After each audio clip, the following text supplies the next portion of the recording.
ನಮಸ್ಕಾರ ಸ್ನೇಹಿತರೆ, from zero to ಇನ್ಫಿನಿಟಿಗೆ ನಿಮಗೆಲ್ಲ ಸ್ವಾಗತ. ಕಳೆದ ವಿಡಿಯೋದಲ್ಲಿ ನಾವು ಸಮಯ ಎಂಬ ಮಹಾರಹಸ್ಯವನ್ನು ಬ್ಲಾಕ್ ಯೂನಿವರ್ಸ್ ಎಂಬ ಸಿದ್ಧಾಂತದ ಮೂಲಕ ತಿಳಿದುಕೊಂಡೆವು. ಅದರಂತೆ ಭೂತ ಮತ್ತು ಭವಿಷ್ಯ ಈಗಾಗಲೇ ಅಸ್ತಿತ್ವದಲ್ಲಿವೆ ಎಂದು ಕಂಡುಕೊಂಡಿದ್ದೆವು. ಹೀಗೆಂದಾದರೆ ಒಂದು ಪ್ರಶ್ನೆ ನಮ್ಮನ್ನು ಸಹಜವಾಗಿ ಕಾಡುತ್ತದೆ. ಈ ಬ್ರಹ್ಮಾಂಡದ ನಕ್ಷೆಯಲ್ಲಿ ಭೂತ ಮತ್ತು ಭವಿಷ್ಯ ಈಗಾಗಲೇ ಅಚ್ಚೊತ್ತಲ್ಪಟ್ಟಿದ್ದರೆ ನಾವು ನಮ್ಮ ಇಷ್ಟ ಬಂದಂತೆ ಈ ಕಾಲದ ಹಾದಿಯಲ್ಲಿ ಹಿಂದೆ ಮುಂದೆ ಪ್ರಯಾಣಿಸಲು ಸಾಧ್ಯವೇ? ಹಿಂದೆ ಹೋದರೆ ನಮ್ಮ ಹಳೆಯ ತಪ್ಪುಗಳನ್ನು ತಿದ್ದಿಕೊಳ್ಳಬಹುದೇ? ಅಥವಾ ಭವಿಷ್ಯಕ್ಕೆ ಹೋಗಿ ನಮ್ಮ ಗಮ್ಯವನ್ನು ಮೊದಲೇ ನೋಡಬಹುದೇ? ಟೈಮ್ ಟ್ರಾವೆಲ್ ಅಥವಾ ಸಮಯ ಪ್ರಯಾಣ ಎಂಬುದು ಕೇವಲ ಸೈನ್ಸ್ ಫಿಕ್ಷನ್ ಸಿನಿಮಾಗಳ ಕಲ್ಪನೆಯೋ ಅಥವಾ ಇದರ ಹಿಂದೆ ಅಡಗಿದ ವಿಜ್ಞಾನದ ಸತ್ಯವೇ ಬೇರೆ ಇದೆಯೇ? ಈ ಆಲೋಚನೆಯೇ ರೋಮಾಂಚನಕಾರಿ ಎಂದೆನಿಸುತ್ತದೆ. ಸ್ನೇಹಿತರೆ, ಸಮಯಯಾನ ಅಥವಾ ಟೈಮ್ ಟ್ರಾವೆಲ್ ಎಂಬುದು ಕೇವಲ ಹಾಲಿವುಡ್ ಸಿನಿಮಾಗಳ ಕಲ್ಪನೆಯಲ್ಲ. ನಮ್ಮ ಇತಿಹಾಸದ ಉದ್ದಕ್ಕೂ ಮನುಷ್ಯ ಈ ಕಾಲವನ್ನು ಗೆಲ್ಲುವ ಕನಸು ಕಂಡಿದ್ದಾನೆ. ನಮ್ಮ ಪುರಾಣದಲ್ಲೇ ನೋಡಿ, ಮಹಾಭಾರತದಲ್ಲಿ ರಾಜ ರೇವೈತನು ತನ್ನ ಮಗಳು ರೇವತಿಯ ವಿವಾಹದ ಬಗ್ಗೆ ಕೇಳಲು ಸೃಷ್ಟಿಕರ್ತ ಬ್ರಹ್ಮನ ಬಳಿ ಸತ್ಯಲೋಕಕ್ಕೆ ಹೋಗುತ್ತಾನೆ. ಅಲ್ಲಿ ಕೇವಲ ಕೆಲವು ಕ್ಷಣಗಳನ್ನು ಕಳೆದು ಮರಳಿ ಭೂಮಿಗೆ ಬಂದಾಗ ಇಲ್ಲಿ ಯುಗಗಳೇ ಉರುಳಿ ಹೋಗಿರುತ್ತವೆ. ಈ ಕಥೆಯು ನಮ್ಮ ಪೂರ್ವಜರು ಸಾವಿರಾರು ವರ್ಷಗಳ ಹಿಂದೆಯೇ ಕಾಲದ ಸಾಪೇಕ್ಷತೆ ಎಂಬ ವಿಚಾರವನ್ನು ಕಲ್ಪನೆಯಲ್ಲಿ ಅನ್ವೇಷಿಸಿದ್ದರು ಮತ್ತು ಅದನ್ನು ದಾಖಲು ಮಾಡಿರುವ ಬಗ್ಗೆ ತಿಳಿಸುತ್ತದೆ. ಆದರೆ ಇಂದು ನಾವು ಕೇವಲ ಕಲ್ಪನೆಯಲ್ಲ, ವಿಜ್ಞಾನದ ಮೂಲಕ ಈ ಪ್ರಶ್ನೆಗೆ ಉತ್ತರ ಹುಡುಕುತ್ತಿದ್ದೇವೆ. ಐನ್ಸ್ಟೀನ್ ರವರ ಸಾಪೇಕ್ಷತಾ ಸಿದ್ಧಾಂತ ಮತ್ತು ಕಾಲದ ಹಿಗ್ಗುವಿಕೆಯಂತಹ ವಿದ್ಯಮಾನಗಳು ಸಮಯಯಾನ ಬಹುಶಃ ಸಾಧ್ಯ ಎನ್ನುವ ವೈಜ್ಞಾನಿಕ ಭರವಸೆಯನ್ನು ನೀಡುತ್ತವೆ. ಆದರೆ ಇನ್ನೂ ಆಶ್ಚರ್ಯಕರವಾದ ಸತ್ಯವೇನೆಂದರೆ, ತತ್ವಶಾಸ್ತ್ರದ ಆಳಕ್ಕೆ ಇಳಿದು ನೋಡಿದರೆ ನಮ್ಮ ಸ್ಮರಣೆ ಮತ್ತು ಕಲ್ಪನೆಗಳ ಮೂಲಕ ನಾವು ಪ್ರತಿಕ್ಷಣವೂ ಭೂತ ಮತ್ತು ಭವಿಷ್ಯದ ನಡುವೆ ಸಂಚರಿಸುತ್ತಾ ಈಗಾಗಲೇ ಸಮಯಯಾನವನ್ನು ಮಾಡುತ್ತಿದ್ದೇವೆ ಎನ್ನುವ ದರ್ಶನ ನಮಗೆ ಲಭಿಸುತ್ತದೆ. ಬನ್ನಿ, ವಿಜ್ಞಾನ ಮತ್ತು ತತ್ವಶಾಸ್ತ್ರದ ಈ ಕಿಟಕಿಯ ಮೂಲಕ ಕಾಲದ ಹರಿವಿನ ಅಸಲಿ ಮುಖವನ್ನು ಇಂದಿನ ವಿಡಿಯೋದಲ್ಲಿ ದರ್ಶಿಸೋಣ.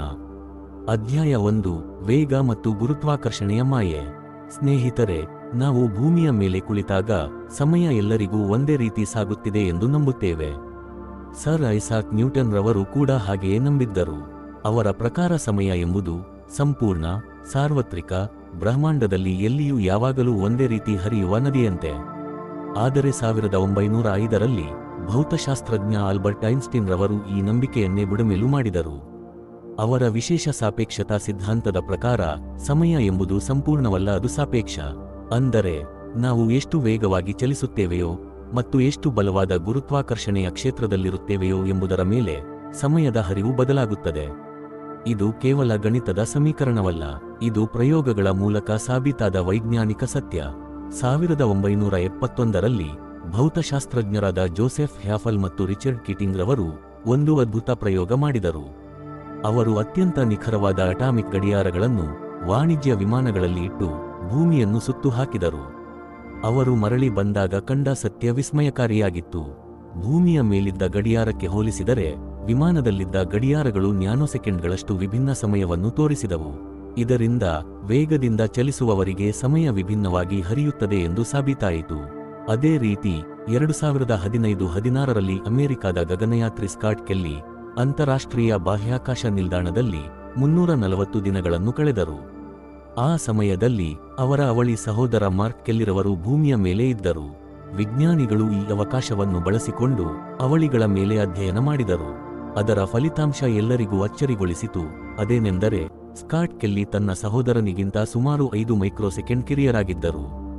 ಇದರಿಂದ ವೇಗವಾಗಿ ಚಲಿಸುವವರಿಗೆ ನಿಧಾನವಾಗಿ ವಯಸ್ಸಾಗುತ್ತದೆ ಎಂದು ತಿಳಿದು ಬಂದಿತು. ಇದನ್ನೇ ಸಮಯ ಹಿಗ್ಗುವಿಕೆ ಅಥವಾ ಟೈಮ್ ಡೈಲೇಷನ್ ಎಂದು ಕರೆದರು. ನಾವು ಬೆಳಕಿನ ವೇಗದ ಸಮೀಪ ಚಲಿಸಿದಷ್ಟು ನಮಗೆ ಸಮಯ ನಿಧಾನವಾಗುತ್ತದೆ. ನಾವು ಬಲವಾದ ಗುರುತ್ವಾಕರ್ಷಣೆಯ ಕ್ಷೇತ್ರದಲ್ಲಿದ್ದಷ್ಟು ನಮಗೆ ಸಮಯ ನಿಧಾನವಾಗುತ್ತದೆ. ಇತರರಿಗೆ ವರ್ಷಗಳು ಕಳೆದಾಗ ನಮಗೆ ಭೂಮಿಯ ದೃಷ್ಟಿಯಲ್ಲಿ ಕೇವಲ ಗಂಟೆಗಳು ಕಳೆಯಬಹುದು. ಇದರರ್ಥವೇನೆಂದರೆ, ಭವಿಷ್ಯಕ್ಕೆ ಪ್ರಯಾಣಿಸುವುದು ವೈಜ್ಞಾನಿಕವಾಗಿ ಸಾಧ್ಯ. ನೀವು ಇಂಟರ್ಸ್ಟೆಲ್ಲರ್ ಸಿನಿಮಾ ನೋಡಿದ್ದರೆ ಅದರಲ್ಲಿ ಒಂದು ಶಕ್ತಿಶಾಲಿ ದೃಶ್ಯವಿದೆ. ಆ ಸಿನಿಮಾದ ನಾಯಕ ಮಿಲ್ಲರ್ಸ್ ಪ್ಲಾನೆಟ್ ಎಂಬ ಗ್ರಹಕ್ಕೆ ಹೋಗುತ್ತಾನೆ. ಆ ಗ್ರಹ ಒಂದು ಬೃಹತ್ ಬ್ಲಾಕ್ ಹೋಲ್ನ ಹತ್ತಿರ ಇರುವುದರಿಂದ ಅಲ್ಲಿ ಕಳೆಯುವ ಪ್ರತಿಯೊಂದು ಗಂಟೆ ಭೂಮಿಯಲ್ಲಿ 7 ವರ್ಷಗಳಿಗೆ ಸಮವಾಗಿರುತ್ತದೆ. ಇದು ಕೇವಲ ಸಿನಿಮೆಯ ಅತಿಶಯೋಕ್ತಿಯೇ? ಖಂಡಿತ ಇಲ್ಲ. ಈ ಸಿನಿಮಾದ ವೈಜ್ಞಾನಿಕ ಸಲಹೆಗಾರರಾದ ನೊಬೆಲ್ ಪ್ರಶಸ್ತಿ ವಿಜೇತ ಭೌತಶಾಸ್ತ್ರಜ್ಞ ಕಿಪ್ ಥಾರ್ನ್ ರವರು ಐನ್ಸ್ಟೀನ್ರ ಸಮೀಕರಣಗಳನ್ನು ಬಳಸಿಕೊಂಡು ಈ ದೃಶ್ಯವನ್ನು ವೈಜ್ಞಾನಿಕವಾಗಿ ನಿಖರವಾಗಿ ಚಿತ್ರಿಸಿದರು. ಬೃಹತ್ ಕಪ್ಪು ರಂಧ್ರಗಳ ಹತ್ತಿರ ಗುರುತ್ವಾಕರ್ಷಣೆ ಎಷ್ಟೊಂದು ಭೀಕರವಾಗಿರುತ್ತದೆ ಎಂದರೆ ಅಲ್ಲಿ ಬೆಳಕೆ ವಕ್ರವಾಗುತ್ತದೆ, ಬಾಹ್ಯಾಕಾಶ ಕಾಲವೇ ಬಾಗುತ್ತದೆ. ಆ ಕಾರಣದಿಂದ ಸಮಯವು ಆಮೆಯ ವೇಗದಲ್ಲಿ ಚಲಿಸುತ್ತದೆ. ನಾವು ಅಲ್ಲಿ ಕೆಲವು ಗಂಟೆಗಳನ್ನು ಕಳೆದರೆ ಭೂಮಿಯ ಮೇಲಿರುವ ನಮ್ಮ ಸ್ನೇಹಿತರು ವಯಸ್ಸಾಗಿ ಮುದುಕರಾಗಿರುತ್ತಾರೆ. ಇದು ಕಲ್ಪನೆಯಲ್ಲ, ಇದು ಭೌತಶಾಸ್ತ್ರ. ಇವೆಲ್ಲ ತಿಳಿದುಕೊಂಡಾಗ ವಿಜ್ಞಾನದ ಪ್ರಕಾರ ಭವಿಷ್ಯಕ್ಕೆ ಹೋಗುವುದು ಸಾಧ್ಯವಿದೆ ಎಂದೆನಿಸಿದರೂ ಇದನ್ನು ಸಾಧಿಸಿದರೆ ಒಂದು ಸಮಸ್ಯೆಯಿದೆ. ಅದೇನೆಂದರೆ ಈ ಭವಿಷ್ಯದ ಕಾಲಯಾನವು ಕೇವಲ ಒನ್ ವೇ ಟ್ರಾವೆಲ್ ಇದ್ದಂತೆ. ಒಮ್ಮೆ ಮುಂದೆ ಹೋದರೆ ಮರಳಿ ಬರಲು ದಾರಿಯಿಲ್ಲ. ಒಮ್ಮೆ ನಾವು 50 ವರ್ಷಗಳ ಮುಂದಕ್ಕೆ ಜಿಗಿದರೆ ಭೂಮಿ ಮೇಲೆ ಇರುವ ನಮ್ಮ ಪ್ರೀತಿಪಾತ್ರರ ಯುಗವೆಲ್ಲ ಮುಗಿದು ಹೋಗಿರುತ್ತದೆ. ಆದರೆ ನಿರಾಶೆಗೊಳ್ಳಬೇಡಿ. ಪ್ರಸ್ತುತ ನಮ್ಮ ತಂತ್ರಜ್ಞಾನದ ಮಿತಿಯಲ್ಲಿ ಇದು ಕಷ್ಟಸಾಧ್ಯವೆಂದು ತೋರಬಹುದು. ಆದರೆ ನಮ್ಮ ಇತಿಹಾಸವನ್ನು ಒಮ್ಮೆ ತಿರುಗಿ ನೋಡಿ.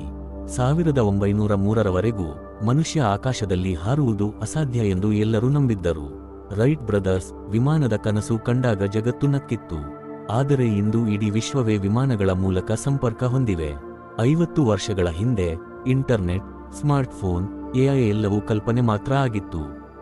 ಆದರೆ ಆ ಎಲ್ಲ ತಂತ್ರಜ್ಞಾನಗಳು ಈಗ ನಮ್ಮ ದಿನನಿತ್ಯ ಜೀವನದಲ್ಲಿ ಅನಿವಾರ್ಯ ಎಂಬಂತಾಗಿದೆ. ಅದೇ ರೀತಿ ಇಂದು ಬೆಳಕಿನ ವೇಗದಲ್ಲಿ ಚಲಿಸುವ ನೌಕೆಯನ್ನು ನಿರ್ಮಿಸುವುದು ಅಥವಾ ಕಪ್ಪು ರಂಧ್ರದ ಶಕ್ತಿಯನ್ನು ಬಳಸಿಕೊಳ್ಳುವುದು ನಮಗೆ ಅಸಾಧ್ಯ ಎನಿಸಬಹುದು. ಆದರೆ ಮಾನವನ ಅನ್ವೇಷಣಾ ಮನೋಭಾವಕ್ಕೆ ಮಿತಿಗಳಿಲ್ಲ. ನಮ್ಮ ಕುತೂಹಲವೇ ಅಸಾಧ್ಯವಾದುದನ್ನು ಸಾಧ್ಯವಾಗಿಸುವ ಶಕ್ತಿ. ನಾವು ಬೆಳಕಿನ ವೇಗವನ್ನು ತಲುಪುವ ಎಂಜಿನ್ಗಳನ್ನು ಕಂಡುಹಿಡಿದ ದಿನ ಅಥವಾ ಬೃಹತ್ ಶಕ್ತಿಯನ್ನು ನಿಯಂತ್ರಿಸುವ ಸಾಮರ್ಥ್ಯ ಬೆಳೆಸಿಕೊಂಡ ದಿನ ಸಮಯಯಾನ ಕೇವಲ ಸಿದ್ಧಾಂತವಾಗಿ ಉಳಿಯದೆ ವಾಸ್ತವವಾಗುತ್ತದೆ. ಅಂದು ನಾವು ಸಮಯದ ಕೈದಿಗಳಾಗಿ ಉಳಿಯದೆ ಕಾಲದ ಹಾದಿಯಲ್ಲಿ ಮುಕ್ತವಾಗಿ ಸಂಚರಿಸುವ ಬ್ರಹ್ಮಾಂಡದ ಪ್ರಜೆಗಳಾಗುತ್ತೇವೆ. ಅಧ್ಯಾಯ 2 ಭೂತಕಾಲದ ನಿಗೂಢತೆ ಮತ್ತು ವಿರೋಧಾಭಾಸಗಳು. ಸ್ನೇಹಿತರೆ, ಭವಿಷ್ಯಕ್ಕೆ ಹೋಗುವುದು ವೈಜ್ಞಾನಿಕವಾಗಿ ಸಾಧ್ಯ ಎಂದು ತಿಳಿದುಕೊಂಡೆವು. ಆದರೆ ಭೂತಕಾಲಕ್ಕೆ ಮರಳುವುದು ವಿಜ್ಞಾನಕ್ಕೆ ಇಂದಿಗೂ ಬಗೆಹರಿಯದ ಅತಿದೊಡ್ಡ ಸವಾಲಾಗಿದೆ. ವಿಜ್ಞಾನದ ಪ್ರಕಾರ ಸೈದ್ಧಾಂತಿಕವಾಗಿ ಭೂತಕಾಲಕ್ಕೆ ವರ್ಮ್ಹೋಲ್ ಎಂಬ ಸಿದ್ಧಾಂತದ ಮೂಲಕ ಹೋಗಲು ಸಾಧ್ಯತೆಯಿದೆ. ಈ ವರ್ಮ್ಹೋಲ್ ಸ್ಪೇಸ್ ಟೈಮ್ ಎಂಬ ಬಟ್ಟೆಯ ನಡುವೆ ಕೊರೆದ ಸುರಂಗವೆಂದು ಕಲ್ಪಿಸಿಕೊಳ್ಳಬಹುದು. ಇದು ಬ್ರಹ್ಮಾಂಡದ 2 ವಿಭಿನ್ನ ಕಾಲಘಟ್ಟಗಳನ್ನು ಜೋಡಿಸುವ ಒಂದು ಶಾರ್ಟ್ಕಟ್ ದಾರಿಯಂತೆ ಕೆಲಸ ಮಾಡುತ್ತದೆ. ಐನ್ಸ್ಟೀನ್ನ ಸಮೀಕರಣಗಳು ವರ್ಮ್ಹೋಲ್ಗಳ ಅಸ್ತಿತ್ವವನ್ನು ಅನುಮತಿಸುತ್ತವೆ. ಆದರೆ ಇವು ನಿಜವಾಗಿಯೂ ಅಸ್ತಿತ್ವದಲ್ಲಿವೆಯೇ? ಅವುಗಳನ್ನು ಹೇಗೆ ರಚಿಸುವುದು ಅಥವಾ ಬಳಸಿಕೊಳ್ಳುವುದು? ಇದು ಇನ್ನೂ ಸೈದ್ಧಾಂತಿಕ ಪ್ರದೇಶದಲ್ಲಿಯೇ ಇದೆ. ಒಂದು ವೇಳೆ ಮುಂದೊಮ್ಮೆ ಈ ಸಿದ್ಧಾಂತ ನಿಜವಾಗಿ ನಾವು ಭೂತಕಾಲಕ್ಕೆ ಹೋದರೂ ಗ್ರಾಂಡ್ ಫಾದರ್ ಪ್ಯಾರಡಾಕ್ಸ್ ಎಂಬ ಒಂದು ಭೀಕರ ಫೆರಡಾಕ್ಸ್ ಎದುರಾಗುತ್ತದೆ. ಕನ್ನಡದ ಬ್ಲಿಂಕ್ ಸಿನಿಮಾ ನೋಡಿದ್ದೀರಾ? ಅಲ್ಲಿ ನಾಯಕ ತನ್ನ ಭೂತಕಾಲವನ್ನು ಬದಲಿಸಲು ಹೋದಾಗ ಎಂತಹ ಸಂಕೀರ್ಣ ಗೋಜಲುಗಳು ಸೃಷ್ಟಿಯಾಗುತ್ತವೆ ಎಂಬುದು ಉತ್ತಮವಾಗಿ ಚಿತ್ರೀಕರಿಸಲಾಗಿದೆ. ಇದೇ ಗ್ರಾಂಡ್ ಫಾದರ್ ಪ್ಯಾರಡಾಕ್ಸ್. ಇದನ್ನು ತಿಳಿಯಲು ನೀವು ಕಾಲಯಂತ್ರದಲ್ಲಿ ಕುಳಿತು ನಿಮ್ಮ ತಾತನು ನಿಮ್ಮ ಅಜ್ಜಿಯನ್ನು ಭೇಟಿಯಾಗುವ ಮೊದಲಿನ ಕಾಲಕ್ಕೆ ಹೋದಿರಿ. ಆಗ ಅಲ್ಲಿ ನೀವು ಆಕಸ್ಮಿಕವಾಗಿ ಆ ಸಂಧಿಯನ್ನೇ ತಡೆದಿರಿ ಎಂದು ಕಲ್ಪಿಸಿಕೊಳ್ಳಿ. ಹೀಗಾದರೆ ನಿಮ್ಮ ತಾತನ ಮದುವೆಯೇ ಆಗುವುದಿಲ್ಲ, ನಿಮ್ಮ ತಂದೆ ಅಥವಾ ತಾಯಿ ಹುಟ್ಟುವುದಿಲ್ಲ. ಇದಾದಾಗ ನೀವು ಹುಟ್ಟುವುದೇ ಸಾಧ್ಯವಿಲ್ಲ. ಹಾಗಾದರೆ ಕಾಲದ ಹಿಂದೆ ಹೋಗಿ ಆ ಮದುವೆಯನ್ನು ತಡೆದ ನೀವು ಎಲ್ಲಿಂದ ಬಂದಿರಿ? ಇದು ತರ್ಕಕ್ಕೆ ನಿಲುಕದ ಒಂದು ಮುಗಿಯದ ಸುಳಿ. ಬ್ರಹ್ಮಾಂಡದ ಕಾರಣ ಕಾರ್ಯ ಸರಪಳಿಯೇ ಮುರಿದು ಹೋಗುತ್ತದೆ. ಈ ಕುರಿತು ಮಹಾನ್ ಭೌತಶಾಸ್ತ್ರಜ್ಞ ಸ್ಟೀಫನ್ ಹಾಕಿಂಗ್ ರವರು ಒಂದು ಆಸಕ್ತಿಕರ ಸಿದ್ಧಾಂತವನ್ನು ಮಂಡಿಸಿದರು. ಅವರ ಪ್ರಕಾರ ಬ್ರಹ್ಮಾಂಡದಲ್ಲಿ ಕ್ರೊನಾಲಜಿ ಪ್ರೊಟೆಕ್ಷನ್ ಕಂಜೆಕ್ಚರ್ ಎಂಬ ನಿಯಮವಿರಬಹುದು. ಅಂದರೆ ಬ್ರಹ್ಮಾಂಡವು ತನ್ನ ತರ್ಕವನ್ನು ಕಾಪಾಡಿಕೊಳ್ಳಲು ಭೂತಕಾಲಕ್ಕೆ ಹೋಗುವ ದಾರಿಗಳನ್ನೇ ಮುಚ್ಚಿಬಿಡುತ್ತದೆ. ವರ್ಮ್ಹೋಲ್ ತೆರೆಯಲು ಪ್ರಯತ್ನಿಸಿದ ಕ್ಷಣ ಕ್ವಾಂಟಮ್ ಪರಿಣಾಮಗಳು ಅದನ್ನು ನಾಶಪಡಿಸಬಹುದು. ಅಥವಾ ಅಗತ್ಯವಾದ ಶಕ್ತಿ ತುಂಬಾ ಅಪಾರವಾಗಿರಬಹುದು. ಸಂಕ್ಷಿಪ್ತವಾಗಿ ಹೇಳುವುದಾದರೆ ಬ್ರಹ್ಮಾಂಡವು ತನ್ನ ಇತಿಹಾಸವನ್ನು ರೈಟ್ ಪ್ರೊಟೆಕ್ಟೆಡ್ ಮಾಡಿಟ್ಟಿದೆ ಎನ್ನಬಹುದು. ಆದರೆ ಕ್ವಾಂಟಮ್ ಫಿಸಿಕ್ಸ್ ಈ ಬಗ್ಗೆ ಸಮಾಂತರ ವಿಶ್ವಗಳು ಎಂಬ ಅನಂತ ಬ್ರಹ್ಮಾಂಡದ ಸಾಧ್ಯತೆಗಳ ಬೇರೊಂದು ದಾರಿಯನ್ನು ತೋರಿಸುತ್ತದೆ. ಕ್ವಾಂಟಮ್ ಮೆಕ್ಯಾನಿಕ್ಸ್ನ ಮೆನಿ ವರ್ಲ್ಡ್ಸ್ ಇಂಟರ್ಪ್ರಿಟೇಷನ್, ಅಂದರೆ ಅನೇಕ ಪ್ರಪಂಚಗಳ ವ್ಯಾಖ್ಯಾನದ ಪ್ರಕಾರ ಕಾಲದ ಪ್ರತಿಯೊಂದು ನಿರ್ಧಾರದಲ್ಲೂ ಬ್ರಹ್ಮಾಂಡವು 2 ಅಥವಾ ಹೆಚ್ಚು ಶಾಖೆಗಳಾಗಿ ವಿಭಜಿಸುತ್ತದೆ. ಉದಾಹರಣೆಗೆ, ಒಂದು ಬ್ರಹ್ಮಾಂಡದಲ್ಲಿ ನೀವು ಎಡಕ್ಕೆ ತಿರುಗಿದಿರಿ, ಇನ್ನೊಂದು ಸಮಾಂತರ ಬ್ರಹ್ಮಾಂಡದಲ್ಲಿ ನೀವು ಬಲಕ್ಕೆ ತಿರುಗಿದ್ದೀರಿ. ಹೀಗೆಂದಾದರೆ ಆ 2 ಬ್ರಹ್ಮಾಂಡಗಳು ಏಕಕಾಲದಲ್ಲಿ ಅಸ್ತಿತ್ವದಲ್ಲಿರುತ್ತದೆ, ಆದರೆ ಪರಸ್ಪರ ಸಂವಹನ ಮಾಡುವುದಿಲ್ಲ. ಈ ಸಿದ್ಧಾಂತದ ಪ್ರಕಾರ ನೀವು ಭೂತಕ್ಕೆ ಹೋಗಿ ಏನನ್ನಾದರೂ ಬದಲಿಸಿದರೆ ನಿಮ್ಮ ಮೂಲ ಟೈಮ್ಲೈನ್ ಬದಲಾಗುವುದಿಲ್ಲ. ಬದಲಿಗೆ ಹೊಸದೊಂದು ಸಮಾಂತರ ಟೈಮ್ಲೈನ್ ಸೃಷ್ಟಿಯಾಗುತ್ತದೆ. ಅಂದರೆ ನೀವು ಹಿಂದೆ ಹೋಗಿ ನಿಮ್ಮ ತಾತನ ಮದುವೆಯನ್ನು ತಡೆದಿರಿ ಎಂದಾದರೆ ಆ ಬದಲಾವಣೆಯಿಂದ ಹೊಸ ಟೈಮ್ಲೈನ್ ಸೃಷ್ಟಿಯಾಗುತ್ತದೆ. ಅದರಲ್ಲಿ ನೀವು ಹುಟ್ಟುವುದಿಲ್ಲ, ಆದರೆ ನಿಮ್ಮ ಮೂಲ ಟೈಮ್ಲೈನ್ ಹಾಗೇ ಇರುತ್ತದೆ. ಅಲ್ಲಿ ನೀವು ಹುಟ್ಟಿದ್ದೀರಿ ಮತ್ತು ಕಾಲಯಂತ್ರದಲ್ಲಿ ಪ್ರಯಾಣ ಮಾಡಿದ್ದೀರಿ. ಈ ರೀತಿಯಾಗಿ ಭೂತ ಪ್ರಯಾಣದ ಫರಡಾಕ್ಸ್ ಸೈದ್ಧಾಂತಿಕವಾಗಿ ಪರಿಹರಿಸಲ್ಪಟ್ಟಿತು. ಆದರೆ ಈ ಪರಿಹಾರಕ್ಕೆ ಅನಂತ ಸಮಾಂತರ ಬ್ರಹ್ಮಾಂಡಗಳು ಎಂಬ ಭಾರಿ ಬೆಲೆಯನ್ನು ನೀಡಬೇಕಾಯಿತು. ಇದು ಕೇವಲ ವಿಜ್ಞಾನವಲ್ಲ, ಇದೊಂದು ತತ್ವಶಾಸ್ತ್ರವೂ ಹೌದು. ನಾವು ಯಾವುದನ್ನು ಮುಗಿದು ಹೋಗಿದೆ ಎನ್ನುತ್ತೇವೆಯೋ ಅದು ಬ್ರಹ್ಮಾಂಡದ ಮತ್ತೊಂದು ಆಯಾಮದಲ್ಲಿ ಶಾಶ್ವತವಾಗಿ ಅಚ್ಚೊತ್ತಲ್ಪಟ್ಟಿರಬಹುದು. ನಮ್ಮ ಪ್ರಜ್ಞೆಯು ಕೇವಲ ಒಂದು ಟೈಮ್ಲೈನ್ನಲ್ಲಿ ಚಲಿಸುತ್ತಿರುವುದರಿಂದ ನಮಗೆ ಹಳೆಯ ಘಟನೆಗಳು ಕಣ್ಮರೆಯಾದಂತೆ ಭಾಸವಾಗುತ್ತವೆ ಅಷ್ಟೇ. ಅಧ್ಯಾಯ 3. ನಾವು ಈಗಾಗಲೇ ಕಾಲಯಾತ್ರಿಗಳು. ಸ್ನೇಹಿತರೆ, ಇಲ್ಲಿಯವರೆಗೆ ನಾವು ಯಂತ್ರಗಳು, ರಾಕೆಟ್ಗಳು, ಬ್ಲಾಕ್ ಹೋಲ್ಗಳು, ವರ್ಮ್ಹೋಲ್ಗಳು ಎಂದು ವಿಜ್ಞಾನದ ದೃಷ್ಟಿಕೋನದಿಂದ ಸಮಯಯಾನವನ್ನು ನೋಡಿದೆವು. ಆದರೆ ಈಗ ತತ್ವಶಾಸ್ತ್ರದ ಒಂದು ಆಳವಾದ ಸುಂದರ ಸತ್ಯವನ್ನು ಅನ್ವೇಷಿಸೋಣ. ತತ್ವಜ್ಞರ ಪ್ರಕಾರ ನಾವು ಈಗಾಗಲೇ ಕಾಲಯಾತ್ರಿಗಳು. ಪ್ರತಿ ಕ್ಷಣವೂ, ಪ್ರತಿ ಆಲೋಚನೆಯಲ್ಲೂ ನಾವು ಸಮಯಯಾನ ಮಾಡುತ್ತಿದ್ದೇವೆ. ಈ ಸಮಯಯಾನಕ್ಕೆ ನಮ್ಮ ಪ್ರಜ್ಞೆಯೇ ಬ್ರಹ್ಮಾಂಡದ ಶ್ರೇಷ್ಠ ಟೈಮ್ ಮಷಿನ್. ಈ ಕ್ಷಣವನ್ನು ಒಮ್ಮೆ ಸೂಕ್ಷ್ಮವಾಗಿ ಗಮನಿಸಿ. ನೀವು ಈ ವಿಡಿಯೋವನ್ನು ನೋಡುತ್ತಿದ್ದೀರಿ, ಇದು ವರ್ತಮಾನ. ಆದರೆ ನಿಮ್ಮ ಮನಸ್ಸು ಎಲ್ಲಿಗೆ ಓಡುತ್ತಿದೆ? ಒಮ್ಮೆ ಪ್ರಯೋಗ ಮಾಡಿ. ನಿಮ್ಮ ಬಾಲ್ಯದ ಯಾವುದಾದರೊಂದು ಸುಂದರ ನೆನಪನ್ನು ಯೋಚಿಸಿ. ನಿಮ್ಮ ಅಮ್ಮನ ಪ್ರೀತಿ, ನಿಮ್ಮ ಮೊದಲ ಸ್ನೇಹಿತ, ಮಳೆಯಲ್ಲಿ ಆಟವಾಡಿದ ದಿನ. ಈ ಕ್ಷಣ ಏನಾಯಿತು? ನಿಮ್ಮ ಇಡೀ ಅಸ್ತಿತ್ವವೇ ಭೂತಕಾಲಕ್ಕೆ ಜಿಗಿದಿತು. ನೀವು ಆ ಕ್ಷಣದಲ್ಲಿದ್ದೀರಿ, ನಗುತ್ತಿದ್ದೀರಿ, ಆಡುತ್ತಿದ್ದೀರಿ, ಅನುಭವಿಸುತ್ತಿದ್ದೀರಿ. ಇದು ಕಾಲಯಾನವಲ್ಲವೇ? ಈಗ ವಿರುದ್ಧ ದಿಕ್ಕಿಗೆ ಹೋಗೋಣ. ನಾಳೆಯ ನಿಮ್ಮ ಗುರಿಯ ಬಗ್ಗೆ ಯೋಚಿಸಿ. 5 ವರ್ಷಗಳ ನಂತರ ನೀವು ಏನಾಗಿರಬೇಕು ಎಂದು ಕನಸು ಕಾಣಿರಿ. ನಿಮ್ಮ ಭವಿಷ್ಯದ ಯಶಸ್ಸನ್ನು ಕಲ್ಪಿಸಿಕೊಳ್ಳಿ. ಏನಾಯಿತು? ನಿಮ್ಮ ಪ್ರಜ್ಞೆ ಈಗಾಗಲೇ ಭವಿಷ್ಯದ ಹಾದಿಯಲ್ಲಿದೆ. ನೀವು ಆ ಸಮಯದಲ್ಲಿದ್ದೀರಿ, ಸಂತೋಷಪಡುತ್ತಿದ್ದೀರಿ, ಆಚರಿಸುತ್ತಿದ್ದೀರಿ, ಅನುಭವಿಸುತ್ತಿದ್ದೀರಿ. ಇದರರ್ಥ ಏನೆಂದರೆ, ನಮ್ಮ ಭೌತಿಕ ದೇಹವು ಮಾಂಸ ಮತ್ತು ಮೂಳೆಗಳಿಂದ ಮಾಡಲ್ಪಟ್ಟಿದೆ. ಆದ್ದರಿಂದ ಇದು ಭೌತಿಕ ನಿಯಮಗಳಿಗೆ ಸಿಲುಕಿ ಈ ಕ್ಷಣದ ಸೆರೆಮನೆಯಲ್ಲಿದೆ. ಆದರೆ ನಮ್ಮ ಚೇತನ ಅಥವಾ ಕಾನ್ಷಿಯಸ್ನೆಸ್ ಈಗಾಗಲೇ ಕಾಲಾತೀತವಾಗಿದೆ. ಇದು ಗಡಿಯಾರದ ಮುಳ್ಳುಗಳಿಗೆ ಸಿಲುಕದ ಅನಂತ ಚೇತನ. ಹಾಗಾಗಿಯೇ ನಮ್ಮ ಪ್ರಜ್ಞೆ ಎಂಬುದು ಬ್ರಹ್ಮಾಂಡದ ಶ್ರೇಷ್ಠ ಮತ್ತು ನಿಗೂಢ ಟೈಮ್ ಮಷಿನ್. ನೆನಪಿದೆಯೇ, ನಮ್ಮ ಹಿಂದಿನ ವಿಡಿಯೋದಲ್ಲಿ ಬ್ಲಾಕ್ ಯೂನಿವರ್ಸ್ ಸಿದ್ಧಾಂತದ ಬಗ್ಗೆ ಮಾತನಾಡಿದ್ದೆವು. ಐನ್ಸ್ಟೀನ್ರ ಪ್ರಕಾರ ಕಾಲವು ಹರಿಯುವ ನದಿಯಲ್ಲ, ಬದಲಿಗೆ ಅದು ಈಗಾಗಲೇ ಪೂರ್ಣಗೊಂಡಿರುವ ಒಂದು ಸಿನಿಮಾದ ರೀಲ್ ಇದ್ದಂತೆ. ಇದರಲ್ಲಿ ನಿಮ್ಮ ಜನನ, ಬಾಲ್ಯ, ಯೌವನ, ಮರಣ ಎಲ್ಲವೂ ಏಕಕಾಲದಲ್ಲಿ ಅಸ್ತಿತ್ವದಲ್ಲಿವೆ.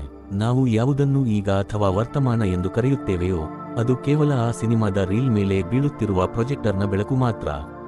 ಆ ಬೆಳಕು ಎಲ್ಲಿ ಬೀಳುತ್ತದೋ ಅದು ನಮಗೆ ವಾಸ್ತವವಾಗಿ ಕಾಣುತ್ತದೆ. ಇದರರ್ಥವೆಂದರೆ, ನಿಮ್ಮ ಬಾಲ್ಯದ ಆಟಗಳು, ಪ್ರೀತಿಪಾತ್ರರ ಜೊತೆ ಕಳೆದ ಸುಂದರ ಕ್ಷಣಗಳು ಎಲ್ಲೂ ಕಣ್ಮರೆಯಾಗಿಲ್ಲ. ಅವು ಆ ರೀಲ್ನ ಮತ್ತೊಂದು ಫ್ರೇಮ್ನಲ್ಲಿ ಇಂದಿಗೂ ಸಜೀವವಾಗಿವೆ.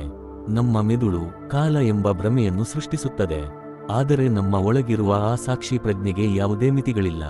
ನಾವು ಸಮಯದೊಳಗೆ ಬದುಕುತ್ತಿರುವ ಜೀವಿಗಳಲ್ಲ, ಬದಲಿಗೆ ಕಾಲವೇ ನಮ್ಮ ಪ್ರಜ್ಞೆಯೊಳಗೆ ನಡೆಯುತ್ತಿರುವ ಒಂದು ಪ್ರಕ್ರಿಯೆ ಅಷ್ಟೇ.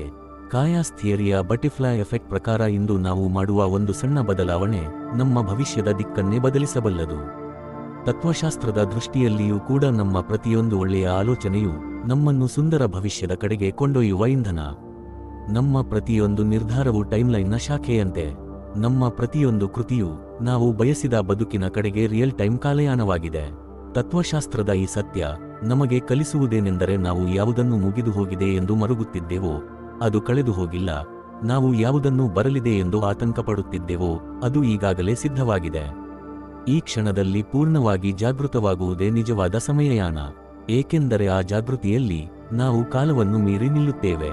ಭೂತ, ಭವಿಷ್ಯ, ವರ್ತಮಾನ ಎಲ್ಲವೂ ಒಂದೇ ಆಗುತ್ತವೆ. ನಾವು ಕಾಲದ ಸಾಕ್ಷಿಯಾಗುತ್ತೇವೆ, ಕೈದಿಯಾಗುವುದಿಲ್ಲ. ಅಂತಿಮವಾಗಿ ಹೇಳುವುದಾದರೆ, ಕಾಲವು ಒಂದು ನಿಗೂಢ ಮತ್ತು ಅಗಾಧವಾದ ಸಾಗರ. ನಾವು ಈ ಸಾಗರದ ಅಲೆಗಳ ಮೇಲೆ ತೇಲುತ್ತಿರುವ ಸಣ್ಣ ನೌಕೆಗಳಿದ್ದಂತೆ.